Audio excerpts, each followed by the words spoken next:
প্রথমেই দেখে বুঝতে পারছো আজকে আমরা চলে এসেছিলাম ব্যারাকপুরে, আর ব্যারাকপুরে রয়েছে দাদা বৌদির দুটো আউটলেট। আজকে আমরা চলে এসেছিলাম দাদা বৌদি হোটেলে, যেটা একদম স্টেশনের সামনে। বৌদি হোটেলের ভিতরে অ্যাম্বিয়েন্সটা দেখিয়ে দিচ্ছি। আর তোমরা তো আগের রিলে দেখতে পাচ্ছ এখন আমি ম্যারিড, তো আজকে আমি হাজবেন্ডের সাথে এসেছিলাম। তো এখানে তোমাদের মেনু কার্ডটা শেয়ার করে দিচ্ছি। আর আমরা এখান থেকে অর্ডার করে দিয়েছিলাম চিকেন তন্দুরি আর মাটন বিরিয়ানি। আমি চলে এসেছিল আমাদের ফুল প্লেট চিকেন তন্দুরি। তো এবার টেস্ট করে বলবো যে কেমন খেতে। তো ফার্স্ট বাইট নিয়ে নিচ্ছি কেমন খেতে। দেখতে যেমন ভালো ছিল, খেতেও অসাধারণ ছিল, আমার খুবই ভালো লেগেছে। এবার চলে আসি আমাদের মেন অ্যাট্রাকশন, যেটা খাওয়ার জন্য আমরা মেনলি গেছিলাম, মাটন বিরিয়ানি। প্রথমেই দেখে মানে কি কোয়ান্টিটি একদম কম, কিন্তু কোয়ান্টিটি অনেকটা বেশি থাকে, যেটা আমি পুরোটা খেতে পারিনি। মাটনটা অসাধারণ ছিল। তো আমি প্রথমে রাইসটা টেস্ট করে নিই, রাইসটাও আমার খুব ভালো লেগেছিল।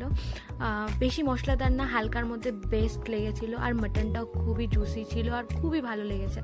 তো আমাদের খাওয়া দাওয়ার পর্ব শেষ। আর এখানে প্রচুর ভিড় হয়, আর আমরা যখন গেছিলাম তখন ভিড় একটু কম ছিল। তো আমরা মোটামুটি তাড়াতাড়ি খেয়ে দিয়ে চলে এসেছি।